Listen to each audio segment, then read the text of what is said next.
Semifinal number 2, everybody. Let's go. The Rare Cup continues. The Division 6 and Division 7 tournament, the end of season tournament. And on the left side for Britwing, apparently a bunch of Brits that like Britwing, but thankfully haven't picked a hero in this game. We have Barney on the Haka, Sanguine Nerd on Maiev, Jambos on Johanna, Jones on Malfurion, and Sam on Mephisto. Let's go, ladies. Norak, on the other hand, for Just Cause on ETC, Düsteris on Rega, T forever. He should actually play in the other team, right? I mean, that's a British thing, if any. And we have Earl Grey, another one, another Brit right here on Leo, and Hedon is playing Vala. So again, if you're not quite familiar with what's happening here, this is the Amateur League Heroes Lounge. If you want to check that out, go to heroeslounge.gg. That's what they got their website. It's anybody can play. You don't really need a team. You can play also in a free agent team. But this is the end of season tournament between the lowest divisions that they have in the league, Division 6 and Division 7, which means that usually when you're looking at those two leagues, the average level of play is between bronze and gold. So a couple of really fun matches that get together because you see the most ridiculous builds and the most ridiculous combos coming through. Since obviously this is the end of season tournament, it also means that these are the better teams within Division 6 and Division 7. So we can expect at least some coordination on that side. But yeah, time will tell. I mean, for now, we're starting things off with a draft that at least showcases also a bit of a global setup for the blue team in particular. So since this is a big map, they have a chance here to play the Haka on the side lane, get a little bit of global action through, and maybe an advantage in experience. As it stands though, we got Mephisto in, so that's always kind of nice to see. If you look at the higher level of play, it's usually only Maka that reliably plays the hero or regularly. And we also have a Vala setup, plus Jimmy actually. So there's a lot of setups here with heavy auto attack currently for the red team. And normally you don't see that. So oftentimes you're pairing one reliable damage dealer, which is normally then again your sustainable auto attacker, and pair that off with a mage. That hasn't really happened here, so that immediately puts a bit of a different twist to all of that. We'll see how well that works out for them. But right now there's already a little bit of fighting going on at the bottom of the map as the teams are looking for their setups. But no kill yet in this. This is a best of 3 series, so that's definitely another thing to point out here. As they're starting to jump in. Nice flank attempt here. Maiev was of course a hero that could set this up perfectly. And she's already putting some work into it as we speak. But not able to really get a kill for the team or anything. So, so far so good. Vala also going into the multi-shot build. You always have to worry a little bit when you're looking at the lower divisions, if not someone comes up with an amazing idea to go for a trash talent like Creed of the Noob. Blizzard's IQ test on level 4 for Vala, so that's the one that you never really want to see. That talent is absolutely not worth the time that you need to click it. But now that we have a big push at the bottom of the map with 4 heroes, the blue team is a little bit late to the party. I mean, they are very late to this party, holy hell. So the entire wall falls and bot lane is the most important one. The Haka comes in, misses the drag. Here comes the fight. They're trying to make the play, but now they might have overstayed just by a little bit. Leo comes in, drains and runs away immediately. That didn't really help, but the entire team is able to make it out. Wow. Yeah, that could have backfired hard. I liked the transition when they saw an opportunity to take some structures down here at the bottom. But then they kind of overextended a little bit with this and nearly were punished for it.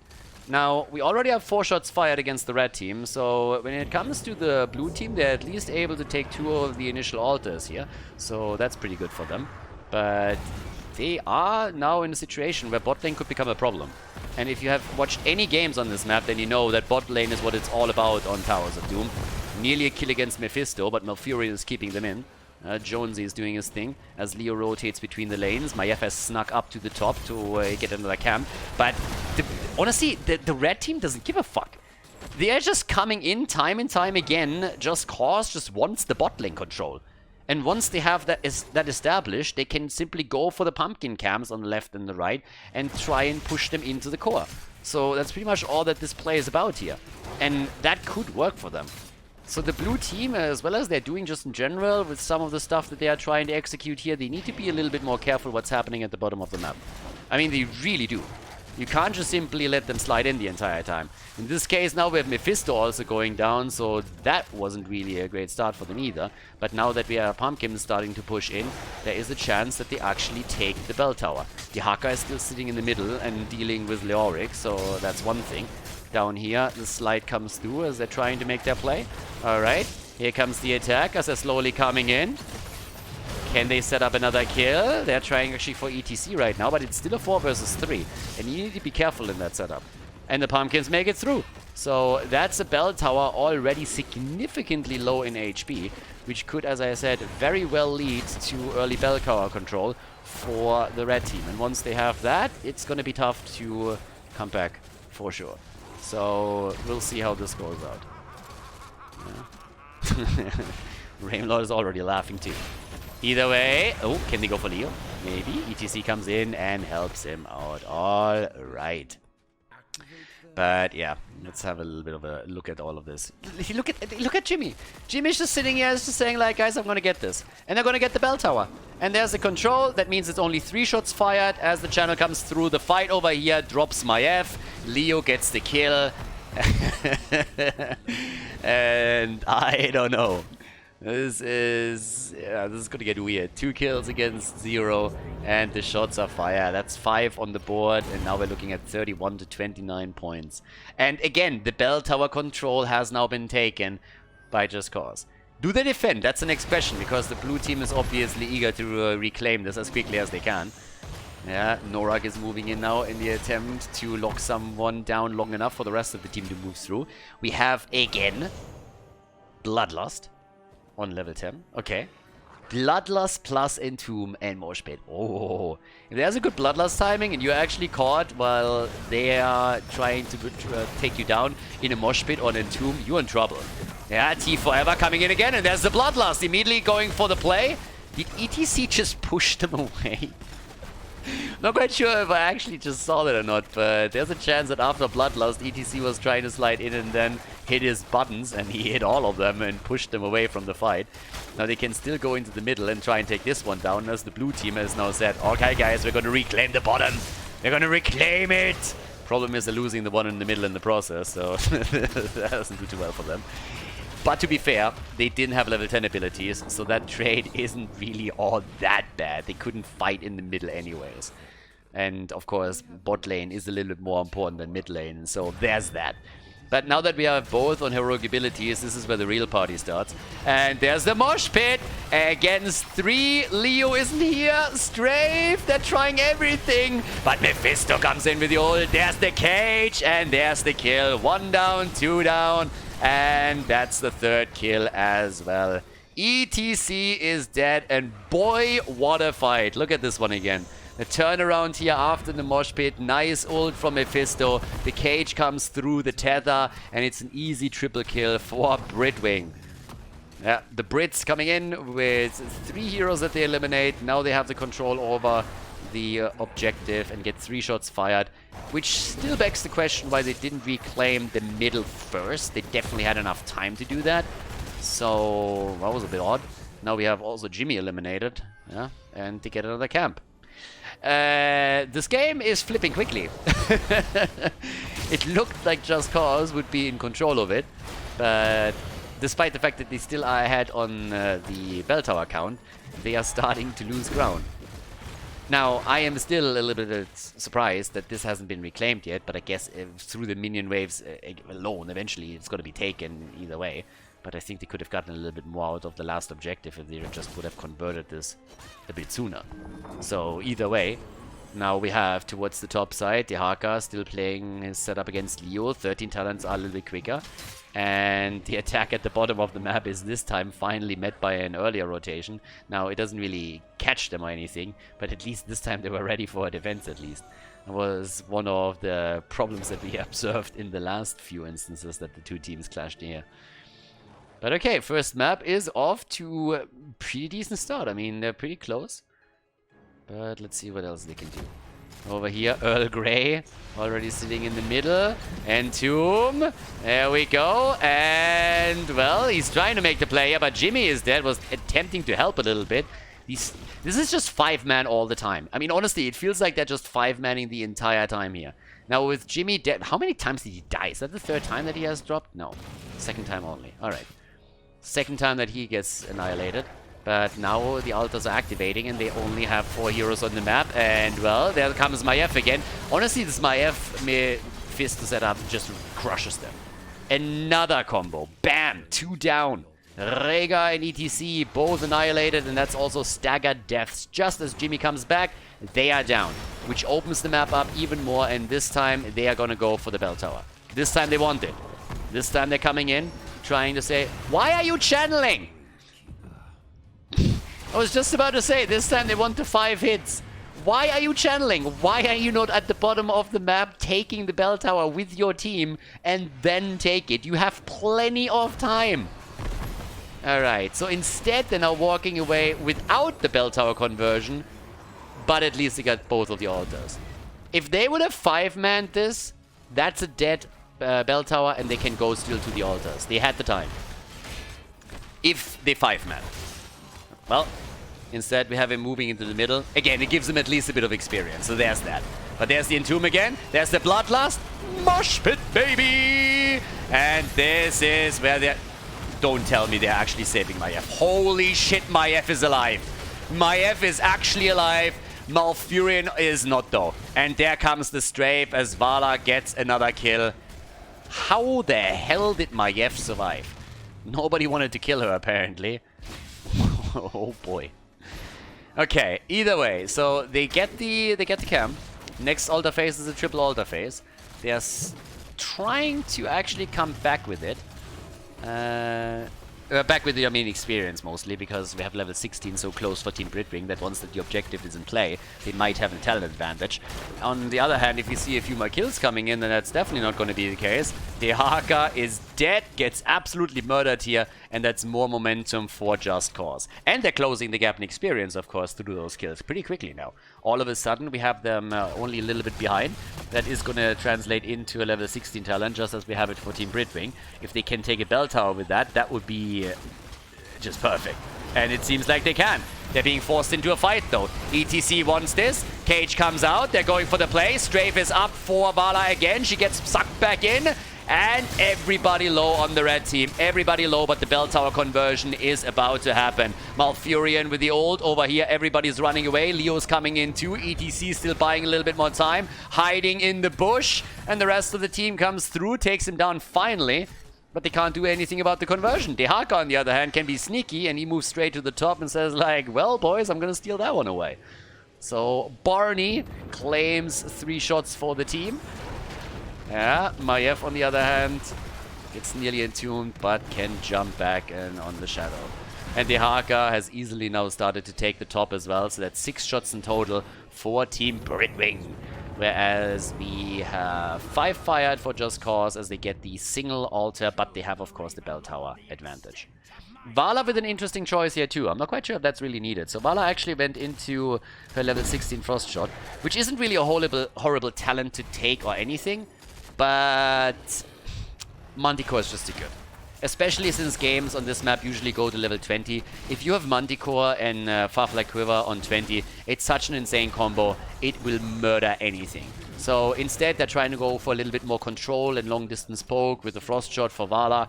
Fair enough. Not necessarily needed, I think, and could have played this a bit differently.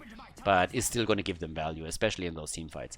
And to be fair, they're also far behind now on the points. It's 12 points against 26. But as we know in Towers of Doom, late game is pretty much everything. So, yep. Let's see. This one gets converted back. In the middle of the map, we see the same thing, though. Hyperion was committed to it as well. Don't really think he needed that even. I mean, it helped, obviously, but if they commit with 5 heroes, he should be able to take this down with no problem whatsoever, as there was no defense either. Experience pretty much dead even right now. I mean, honestly. If you look at the damage output, Vala with the strafe setup that she has, 43,000 for her. Leon 100,000 siege damage. And we have a single altar coming up. Single altar spawn coming up next. And both teams going for their camp. Yeah, a bit of a defense setup in the middle. Oh, if they can kill him. Ooh. If they can do that, that would be insane. And oh, they nearly were able to pull it off. Holy hell. I think he was also trying to hit isolation and missed it. I don't think he actually connected that. Either way, he survives, so there's at least that. They are not really holding on to the middle. Apparently, they don't really want to defend it with everybody. Vala is instead going for the quick channel and should be able to get 5 points for the team. Yes. Just as the bell tower dies, the altar gets channeled, so that's 5 points for them. And a rotation towards the middle again. It's actually kind of amazing that the blue team is so far ahead in points on the core, considering that that Just Cause did actually a fair job going for those bell towers. I mean, they've claimed so many times now a 5th bell tower over their opponent, but they're still far behind. Broccoli, by the way, is starting to get some serious stacks too. He's currently sitting at 31, which isn't really too bad for Malfurion. So he definitely gets the roots together and has now 19,000 damage, which is more than Johanna and Dehaka, just saying. So he has some serious numbers on the board.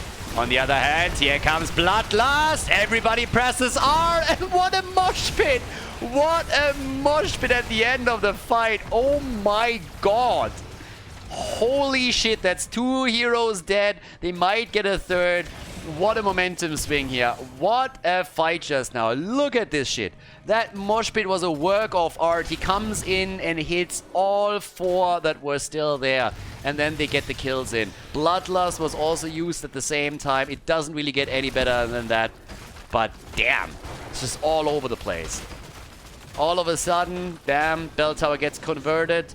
What else can they take? Can they go in the middle and grab another one? They're about to. 20 is in. Death metal. We got the Indomitable Resolve from Jimmy. Gladiator's Washout. And Vala goes straight into her upgrade for the 10 as well with the Death Siphon plus Buried Alive. Full on bell tower control. With one exception, that's the top lane. But here we go. Down at the bottom of the map, 1 single altar. It's all that they get. 1 single altar. But that's 6 shots fired. And that would make a big difference right now.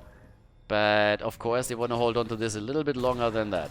20 now ready for both sides, by the way. So, it's not a talent advantage that they're looking at anymore. It's pretty much dead even. But there we go. 6 shots are fired, and that puts them down to 15. 15 to 12. That's manageable. That's manageable. But what can you actually do? Can they go for boss? They could, for example, trade 1 bell tower for boss. You have to be a little bit careful at the top. Oh, Bloodlust commitment. Really? That was a bit YOLO. But, alright. That's a big cooldown to just simply burn because you can. Interesting. Yeah, maybe they were trying to also speed them up a little bit to get a hold of the Haka, but that didn't really work out that way. Okay. Over here, there's the Buried Alive. They're trying to force the fight, and they can. Maiev isn't here yet. They're going for Barney again. Barney! There's the ult. Everybody. Whoa, the team fight, and again! A 4-man mosh pit for the 2nd time in the row, and they get 3 kills. What the fuck? Nora coming out with 1 big mosh after another and absolutely crushing for the team. Here's another look at it. Comes in. First of all, the fight already total chaos. Ult comes out from Mephisto. Everybody going for hitting the buttons, and then the mosh pit comes in and they get the kills from it. Damn. And there's the momentum. Pushing in 12 points against 12 now since the Pumpkins make it through.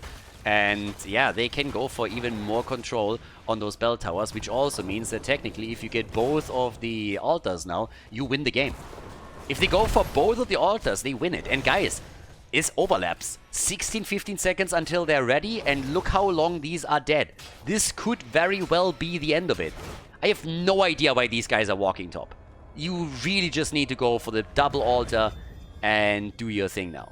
12 points, and the blue team is moving in. Catch those guys. Vala is already channeling at the bottom. They're trying to go for a kill here. Here comes the Buried Alive. There's the Bloodlust. The Haka came in, misses his ult. 6 shots are already fired. That's the end of Mephisto, and it's likely going to be the end of the game. They're trying, but Jones falls on Malfurion, and now the entire 5-man is here going for the attack. It's a desperate attempt of Britwing to make something happen, but the Haka is dead. And, well, Leo is going for the channel. This is going to be game. Nice lead into this series as Just Cause wins a pretty crazy game against Team Britwing in this semi-final and locks in a victory and therefore the lead for this best of 3 series. Nicely done. Well played.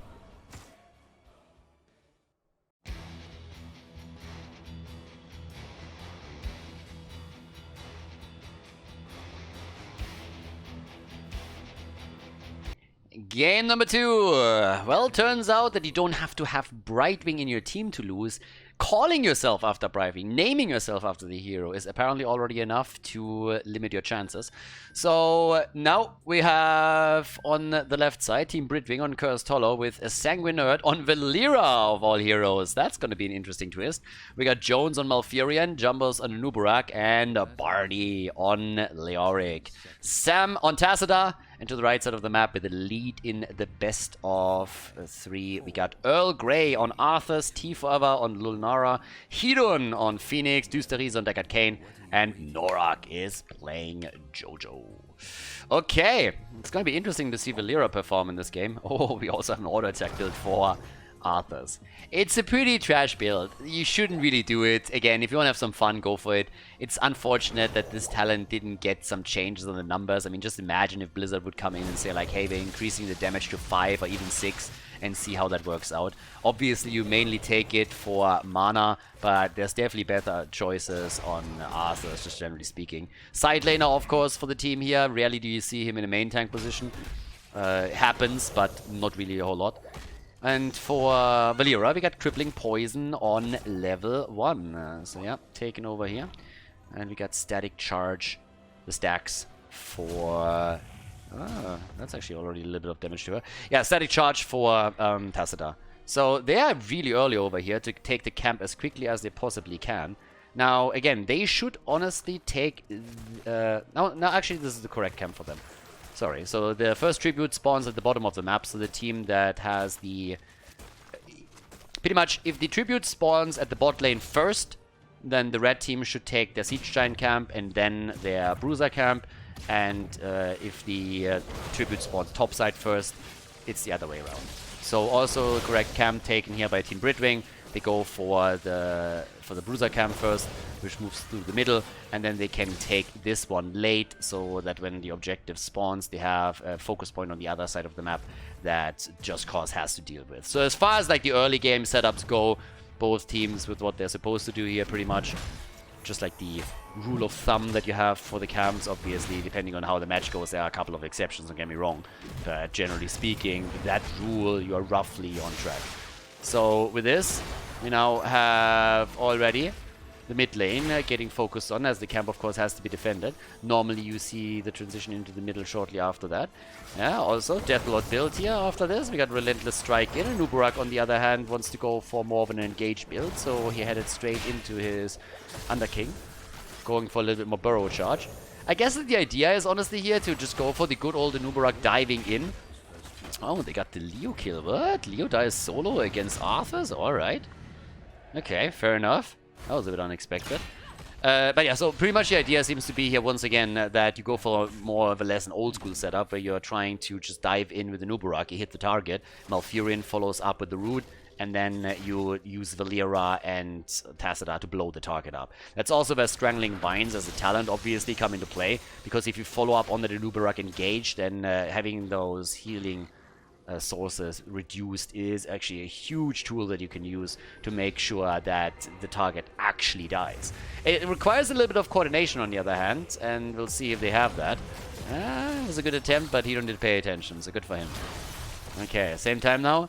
We have the push through the bottom. They didn't take their Siege Giant camp, by the way. So I was actually talking in the early game about how they took their proper camps, but now they didn't take the Siege Giants. This one is taken at the right moment in time. It's going to pressure here, so that means that the blue team will eventually have to respond to it too. But the blue team's job was to take their Siege Giant camp as all of this comes in, and they didn't do that. So now they let this one slide, give up the first tribute since they have to defend the middle, and didn't have a decent position there either. So a little bit unfortunate that they didn't follow up with the initial, after that they took initially the camp properly in through the mid lane. So a bit of a lead for Just Cause on the objective at least, that's good for them. Also 8 stacks for Arthas, which means that he's starting to close in on his quest reward. Still trying to build that up against Leoric at the top side. Yeah, going full engage here, Subterranean Shield is coming in as well. Now we have the Mutilate after the Relentless Strikes here. And so far not really a lot of big skirmishes or anything happening here. Quest is completed for Arthas now, so that gives him the mana rewards. We got the Immortal Coil also in. So more of a survival build for him, honestly, that he's trying to play right now. And they are stuck in the middle. There's nobody at the bottom of the map dealing with this. Hero all of a sudden has the entire lane to himself. I don't even know, why are you leaving? Just stay. Like, he doesn't need to stay at this point. Tribute is up. Honestly, with the way they're rotating, I would not even have rotated. I would have just said, like, yeah, keep him at the bottom, take the fort down, and they can interrupt. They have a lot of interrupts available that they can use to buy a little bit of time. But they want to go for the objective. It's not a horrible choice, don't get me wrong. It's not like, oh my god, what they're doing. But given the way that the blue team is currently lacking rotations and is not really responding to these situations, you could have gotten a fort there. So now they got the kill against Valera. That's also fantastic. They get the second tribute in the 5 versus 5. But there are definitely a couple of mistakes to be exploited by the red team. So now we got 2 kills to 0. Bot lane is still open and can be taken pretty much at any point. But up at the top, there's our 1 versus 1 setup now between the two. Right. But yeah, finally we have some commitment at the bottom of the map. I don't really think that they talked through who was supposed to take this, because initially it was Valera sitting at the bot lane, and she pretty quickly then started to try and find targets on the map, which hasn't really worked. So, yeah. Same time now. Leo is dying. He's dying actually a lot. He shouldn't really die a lot in these situations. I mean, he's going to be back soon, TM, but still. Okay, Valera is starting to become a specialist over here. More siege damage than hero damage at this point. And 11,000 hero damage for Arthas, who apparently is getting free hits against Leo all game long. Bosses are now also up on the map and have been for a little bit. But Leo already dying twice.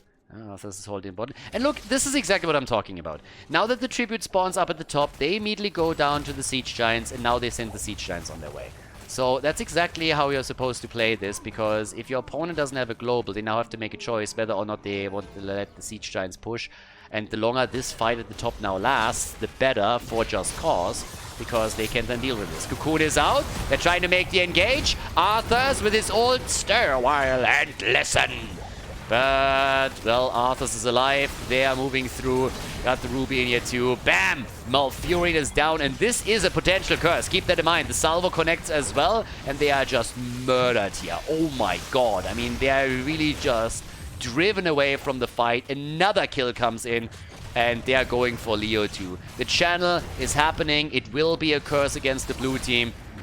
But at least they get a counter kill against Jojo. There's that. There's that. Maybe another one. Nah, they can't go for it. So that also means that this is obviously gone. The siege giants with the minion wave pushing through, there is no way you can take this. In the middle of the map, there's a bit of a push as well. Lunara moved into the top lane to try and take the siege giants down as quickly as she can. But they need to do a little bit more, and it seems like they want to try and go for the top lane instead right now. Down at the bottom of the map, as expected, the fort is gone. And yeah, top side, they're breaking through this one now as well. Not really the best ones to take structures down, but hey. You can pretty much, by the way, let this one go. Now that they know that everybody is at the bottom of the map, now that they have vision, they shouldn't even waste their time with the fort. Just don't waste your time with the fort. Just go straight in for the keep wall. If they move in... I mean, we can talk about this in a second, now that the bot lane is moving away. So they go for the fort. If they just come here, take this minion wave down, and attack the wall, what's gonna happen is that their own minions that are pushing through the lane at the top will take the fort down as a bonus.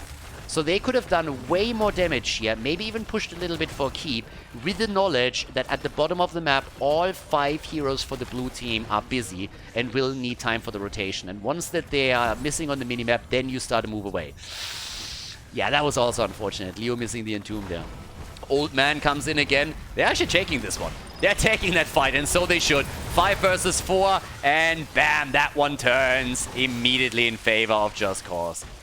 Yeah, nice setup. Nice little flank. Honestly, we're going to take another look at this. It was a nice little flank that they had there. They set this up, and then 2 come in from behind, go for the kill, and they're able to make that work. So yeah, nicely done by them. And now they're even going for boss here. They're not really too far ahead in experience, but they have 2 forts destroyed and 6 kills to 1. But again, we talked about a couple of things where they could have capitalized even more on mistakes that the opponent make. If you have a curse against you, you can't just rotate with 5 heroes to the bottom of the map if there's 3 topside. Now, fort has fallen, but if Just Cause would have played this a little bit smarter, they could have gotten way more out of this. They are in a good spot either way, though. It's not like they didn't get anything here. They have the level 13 talents. The boss is now also in their hands, and they can rotate down to take a second boss if they want to. Even if they don't go for it, they have no problem with it being taken by the opposition. So there's that. And, well, let's check a little bit on how exactly the rest is going to come through here. Bot side, I mean, Whisper's already checked this out. Valera, she didn't really get anything done so far this game. Obviously, you're trying to be sneaky and jump in, maybe get a quick gank set up, but it didn't work out for them. I mean, the idea behind it wasn't maybe not too bad, but it's just that on the execution side, they're not getting those kills. And now that the boss is moving through the top, it means a bit of damage on the keep. Another boss gets taken at the bottom of the map. There's just full-on control on the side of Just Cause. They're really controlling this match now from start to finish. Then again, if you look at experience, it's not a bad position for Britwing to be in. So they are still in a position where technically they can make it back into the game. But of course, it's not going to be easy. But half a level, that's not impossible to bridge. You win one team fight and you're ahead. Now, and there are other tributors spawning, and this is tribute number 4. So far, every single one has been taken by Just Cause. They're pushing through the middle now a little bit. Valera is looking for a kill, but going solo. She's not going to get any solo kills here. That's not happening. The Entomb was actually pretty good to zone them off and save Valera, so nicely done. But at the bot lane, the wall is pretty much opened up here. Tribute is, of course, now taken. Lunara is waiting around just a bit, but she needs to be careful. Yep, there comes the Anubarak engage. Yeah, he cancelled that way too early. She wouldn't have been hit anyways, but obviously that doesn't work then either. So there's still a couple of skirmishes that we have every now and then. But generally speaking, there's now a 1-level lead on the board. Bit of Wild Bill and Tacita 2. We got the Tribute spawning again as the next one. I think they know exactly where Valera is now as well. Boss is going to be up in 3 minutes. Top camp has to be defended. I mean, this one is pretty much down, so it's not going to hurt. And they're actually stealing... No, they're taking their camp first. Whereas at the bottom of the map, with another 10 seconds left, the blue team is trying for the defense. But I can't shake the feeling that every single time you watch any kind of engage here, it pretty much feels like Britwing is trying to play catch-up. They're always a step behind. Now there's another camp pushing through the middle. Maybe a little bit late on the rotation. Silence is in, but there's the interrupt. The problem is she might actually die for that. That was a tough call. But Deckard Cain, every time they seem to be in trouble, Deckard Cain comes in and helps out. There's the salvo, that's some initial damage, as already Malfurion puts the ult out, uses Tranquility to keep his team alive. But big fight happening. Middle gets pushed, and Lunara goes for the kill. Takes Tacita down. Oh dear. Tacita is dead. Here comes an Entomb attempt, but I don't know what you tried to accomplish with that. That didn't do anything. And now they're going to lose more heroes on the way down. Yeah, the isolation of the old man. Malfurion is dead, and another kill against Leo. Yeah, and at the same time, the camp in the middle is, of course, doing even more work. But yeah, look at the chase. They're getting all the kills in. That's kill number 8 and kill number 9. And of course, it opens the minimap now up to, which means the bot lane is completely open to push into keep and take this one down, especially since these bad boys are trying to save the fort in the meantime. There's a level 16 talent advantage, so of course you need to gather some experience, and they're trying to do that, but closing that gap is not going to happen in time. That's the first keep eliminated. And by now we should also have the boss at the top spawning soon again. But there's also a camp that they could technically try and steal away. Alright. So, let's go. Yeah, 16 talents. Got now the unfair advantage in. I mean, it feels the entire game already as if they had an unfair advantage. So that talent is just pretty much stating the obvious. The Horadric staff, hit him with a stick, baby. And now the move for the next tribute. I mean, think about it. There's 5... This is the 5th tribute. No, actually, this is tribute number 6. 5 tributes in a row have now been claimed by Just Cause. They're really playing them to the wall here.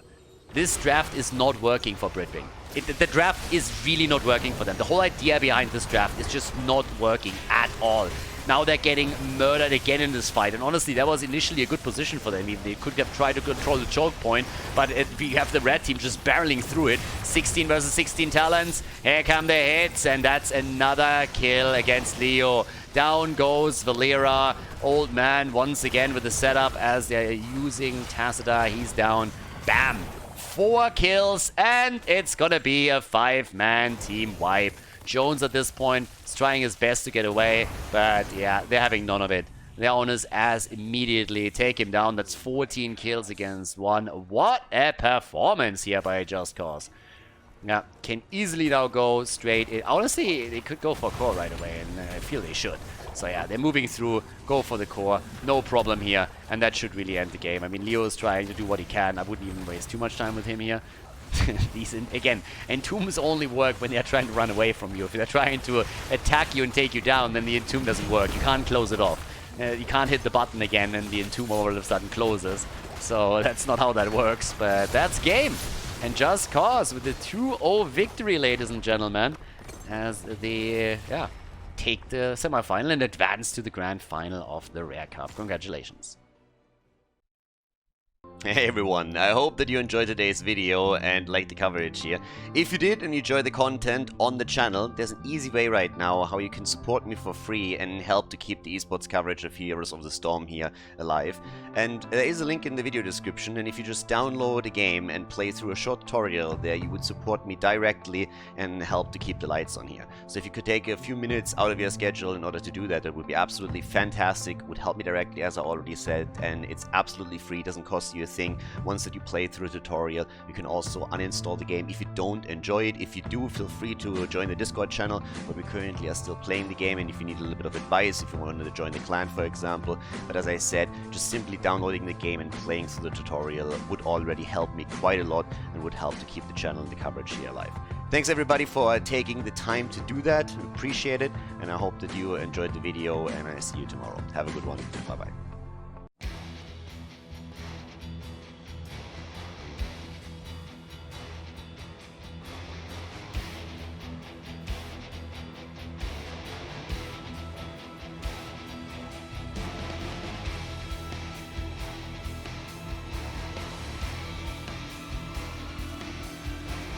Thank you everybody for watching the video today. I hope that you enjoyed the show and the commentary.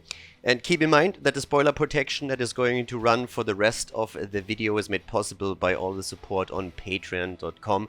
So guys, if you want to support my work, if you want to help me start new projects and keep the spoiler protection in place, please consider heading over to patreon.com/Khaldor. There's also a link in the YouTube description, and check that out.